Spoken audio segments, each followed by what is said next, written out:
So this version of Google's AI is actually gonna just unlock superhuman intelligence, and it's recreating the whole world. It's something like that. We're So gonna look Google's at it. latest AI ambition is a system designed to simulate the entire physical world. It's real and it's happening right now at Google DeepMind.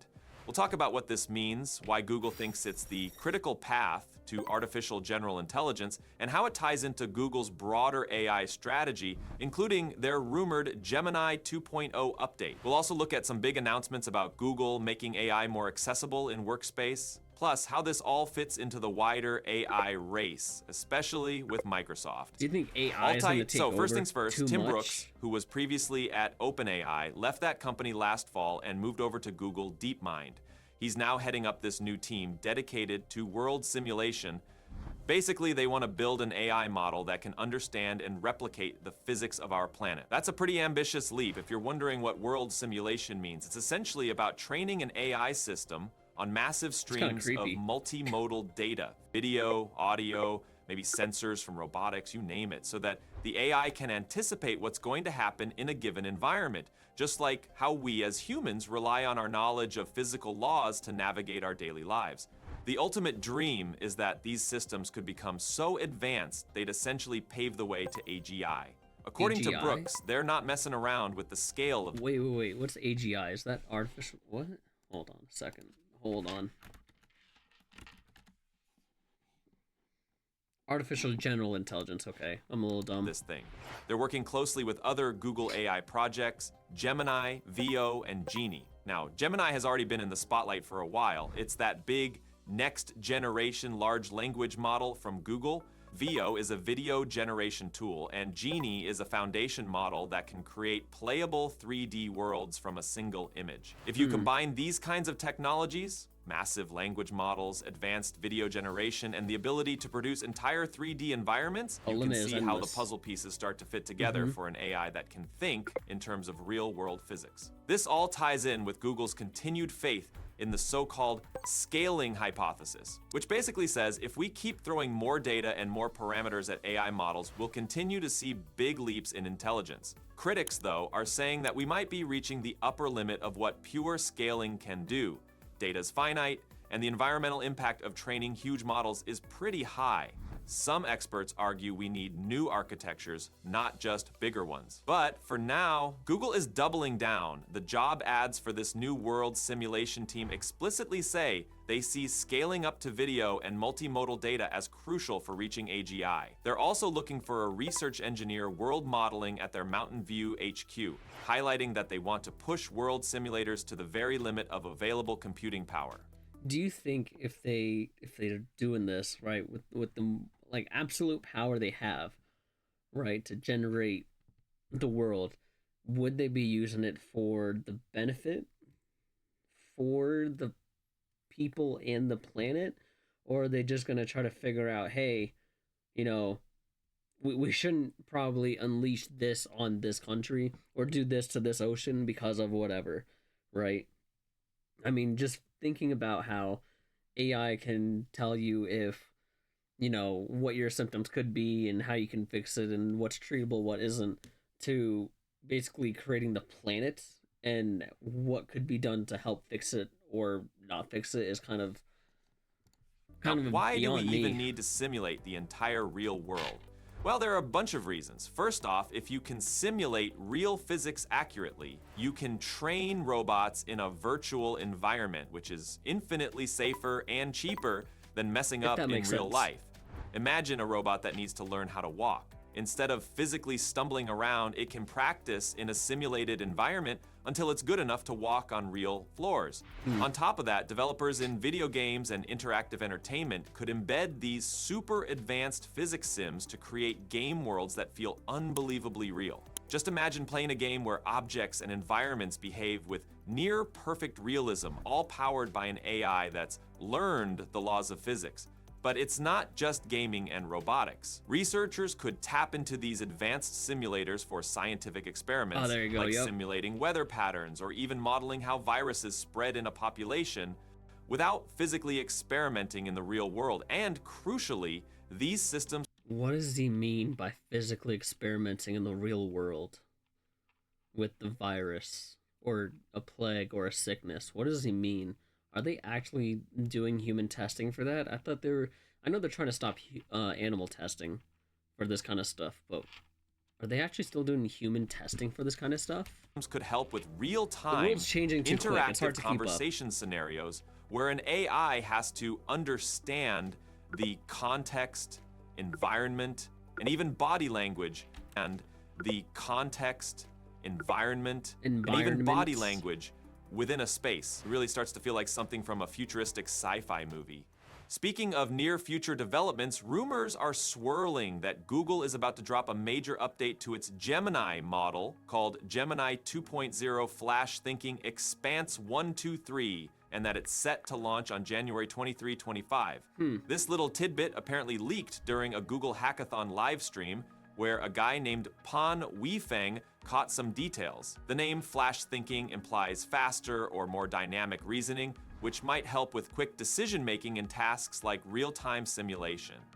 I mean, depending when this video gets posted, because when I'm recording it, it hasn't even approached yet.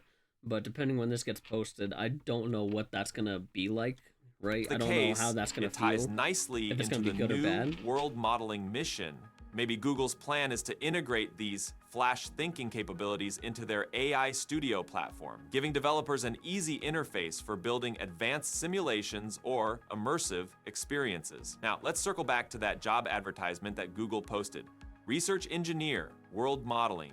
If you dig into it, the focus is on building infrastructure for giant generative models of the physical world. The role emphasizes solving the hardest problems with scale, training these simulators at a massive level, building metrics for what they call physical intelligence, working with real-time interactive generation, and figuring out how to integrate it all with multimodal language models. This is a huge challenge because you're not just analyzing text or images, you're basically building a dynamic 4D time plus 3D map of reality. And the ad also references the so-called bitter lesson, a concept in AI that basically says simpler methods that scale well often outperform more intricate, hand-engineered solutions. This means they might keep the architecture as clean and straightforward as possible so they can keep pushing that scaling approach without complicated bottlenecks. That makes sense. But here's another major piece of the puzzle. Finest, right? Google is also shaking up its enterprise strategy by making AI features free for all Workspace subscribers.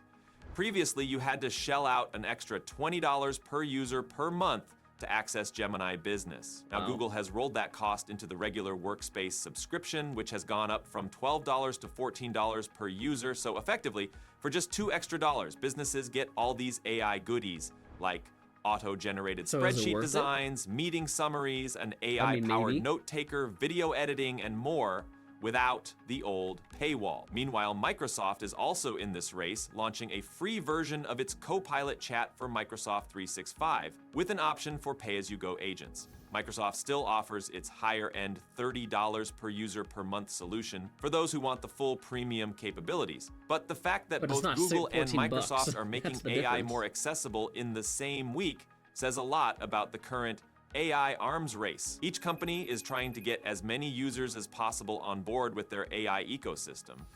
Isn't it also preference on what you prefer to use? Like, some people prefer to use all the Microsoft stuff. Some people prefer to use all the Google stuff. But then again, there's a good chunk of people that prefer to use a little bit of both, right? You use Microsoft Excel, Word, PowerPoint, spreadsheets. You have all that. And then some people are using Google for emails, for work meetings and things like that. So I think you're kind of torn between the two. Strategy seems to be, if everyone's using your AI, you build brand loyalty, gather more user data, which can further refine your model, and basically stay ahead in the race to deliver next-level AI. Google's president of cloud applications, Jerry Dischler, talked about how the main obstacle for businesses adopting AI has been cost. By dropping the extra fees and just raising the base Workspace subscription a little, Google is basically saying, hey, we want you to see the value of AI right away without that big financial barrier. From Google's perspective, bundling AI features into the existing suite might reduce friction, get more people to try it, and help them realize how powerful these tools can be. Of course, there could be trade-offs, like heavier resource usage or users who don't need AI feeling like they're subsidizing those who do. But from a bigger picture standpoint, it's a bold move to accelerate AI adoption. Now, how does opening AI to more users lead to something as ambitious as a world model? Simple. More users mean more data and more feedback loops, giving AI deeper insights into how people actually work, whether that's writing emails or crunching data. Combine that with massive video libraries, advanced 3D modeling from tools like Genie, So and technically it's real-time learning robotics more data, about and us than suddenly we know you have about AI that ourselves. doesn't just parse text, it predicts how objects should behave in a simulated environment. Of course, building a true world model brings tough challenges. Physical laws are complex, the data is huge, and ethical concerns can't be ignored. Tim Brooks at Google DeepMind emphasizes cross-disciplinary teamwork for that very reason. Meanwhile, rumors about Google's Gemini 2.0 Flash Thinking Expanse Explore 123 hint at a big leap forward, especially as the AI race with Microsoft heats up in 2025. So, are we inching toward a future where AIs genuinely understand the physical world, or is it all just hype?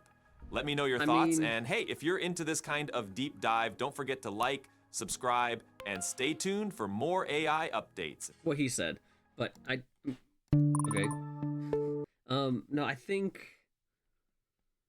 it's definitely a hype, but I think it's gonna be overwhelmingly there, right? They're gonna keep pushing people to use AI. They're gonna keep pushing people to utilize it as much as possible. But I think the more you do that, maybe some people might get turned off by the idea of AI, right? You have to let people explore up for themselves without having you to push it. That way they know what they're getting themselves into. Um, if AI is learning too much about us, could it lead to bad things? Maybe. For this specific video, I mean, if it's more better for the science part of it to where we can predict weather a little bit better, if we can use it to predict if the tornado that's going to happen in a few hours, is it going to be as big as it's going to say, or is it going to be smaller than we think, but we still need to be aware of it. There's a lot of things you can do with it. It's just got to be used in the right hands, and it's got to be used properly. If you're misusing it, shame on you, right? Otherwise you kind of ruin it for everyone. I think it's worth having AI around, but if it's too knowledgeable about us, basically it's a whole other Matrix or Terminator situation, right? A little conspiracy theorist thingy thinking, however you want to phrase that, but anything is a possibility in this day and age. Anything.